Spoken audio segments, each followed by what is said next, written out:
Let's get our special guest on the River Islands guest line in right now. It is the one, the only, Bonta Hill, joining us with the newborn there. And Bonta, no LeBron. You're still the only king in the Bay Area now. What's your reaction on this, Bonta? I mean, I knew it was going to happen when I was out of the country, and I literally just woke up from a nap. And I'm in Mexico right now. I'm like 30 minutes away from Cancun. And Sheila basically woke me up. She started crying. She woke up out of her nap. And I look at my phone, and it's just, I'm like, what the hell is going on? And, yeah, we got the news, LeBron James, 2-year, $8 million deal in Philadelphia. And, look, it goes back to the beginning of this whole witch hunt that Warrior fans dreamed of. I kept asking Steiny when we did the shows together, I'll believe it when I see it. Why would LeBron, for a number of reasons, want to join forces with Steph and Curry and try to win number 5 with Steph? That's his biggest rival. It is. And there's just so many. And I just heard Carter talking about the Jimmy Butler domino. Again, I'm with you 100%, Chasky, is what I've been saying all along. Everybody, Javier in Vacaville called me and challenged me on this. Boston wants to compete. Paul George had a pretty damn good series against Philadelphia, and they know Jimmy Butler is going to want an extension at some point this season. Boston doesn't want to deal with that. And to say that, the Warriors didn't even inquire about it, we have no idea what the Warriors did. Do we have their phone records? Do we have Mike Dunleavy's phone? Do we have Joe Lakers' cell phone numbers? So stop caping. Boston doesn't want Jimmy right now. They don't want to wait on Jimmy knowing the unknown, which is how is he going to return from an ACL? They'll rather roll with Paul George on that deal and figure something else out. So we can say picks are attractive and this and that. People want proven talent. When you're a big boy in this league, you want proven talent. So Boston was never going to side and say yes for Jimmy Butler and your draft picks. Again, they want to compete this year. They still feel like they have a shot. I already can see it. The text line's going bonkers. The phones are going nuts. Should they have made the move for Anthony Davis? In retrospect, I don't have a great argument saying that they shouldn't. I don't know what to say. Maybe was it Will Dawkins, I believe, the GM? I believe that's his name in Washington.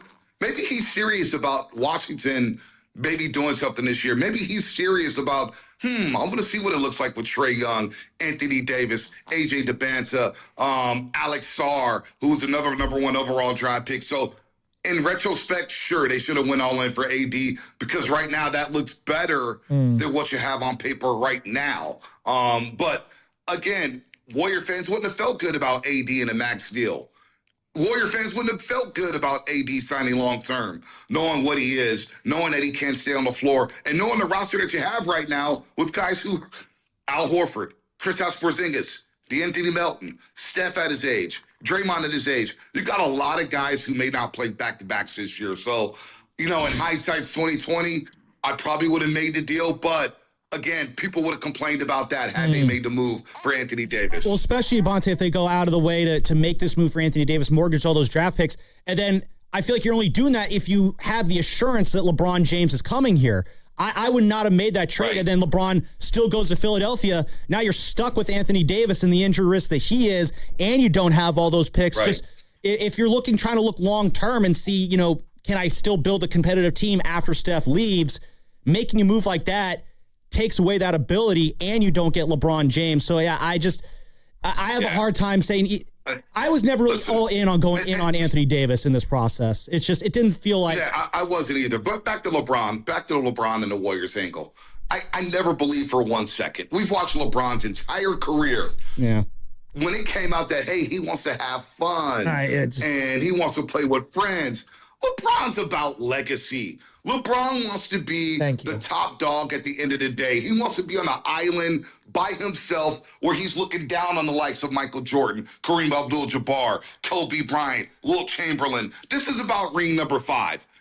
This is about winning 4 rings with 4 different organizations. It was never about just having fun. LeBron wants to add to his resume. He still wants to stack championships. So all that people bought for so long, I just kind of laughed thinking, Have you not watched LeBron James throughout the entirety of his career? He's all about himself. He's all about legacy. He's all about stacking chips. And so that's what he's doing here with Philadelphia. And I look at Bob Myers as the architect of the Jalen trade, and I look at him now. He has landed Iguodala. He has landed Kevin Durant, obviously other players, and now he's landed LeBron James. You want to talk about a guy who is putting together a Hall of Fame resume. You could say maybe he already had one, but Bob Myers, and then we've got Dunleavy here. And look, I'm still in on Dunleavy. I actually, they're two different circumstances, but I look at what Bob Myers has done. The guy, dude, he's one of the great executives of this era. Well, you didn't mention shrewd moves as well. Listen, any sport, shrewd moves. We talk about the big boy moves, the Iguodala move, the Kevin Durant move, now the LeBron James move, and the Jaylen Brown move. But what about the shrewd, under-the-radar moves? What about the Sean Livingstons?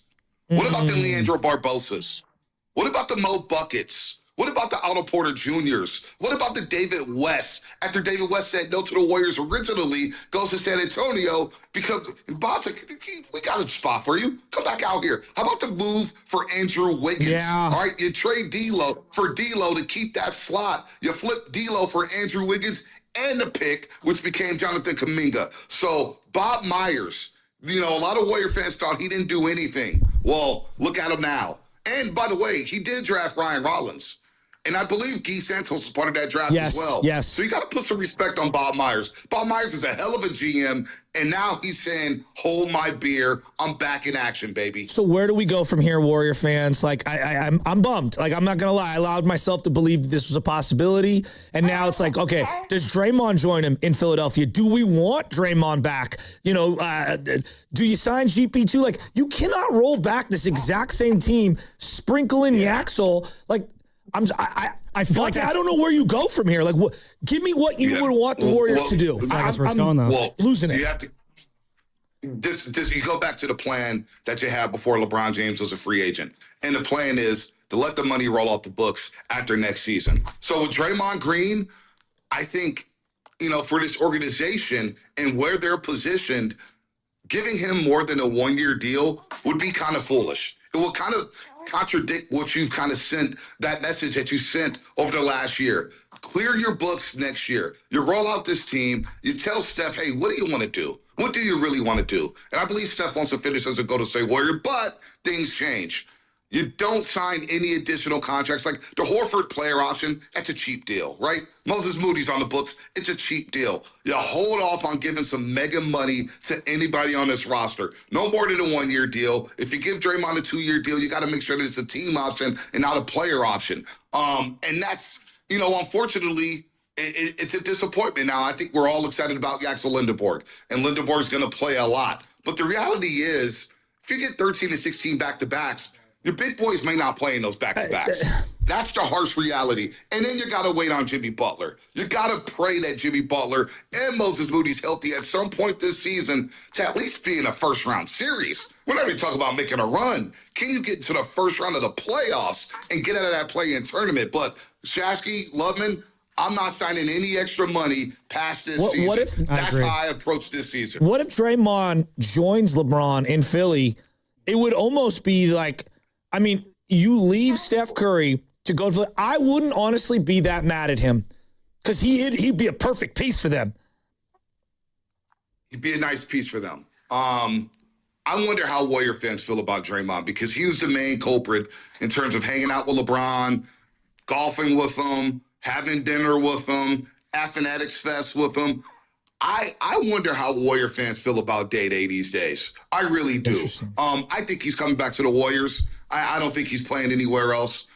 He's coming back. Now, what does a contract look like? But if he left and went to Philadelphia to add on to his legacy and help them win a championship, think about that. You go to Philadelphia, if you're LeBron or Draymond, you help that team win a championship for the first time since 1983.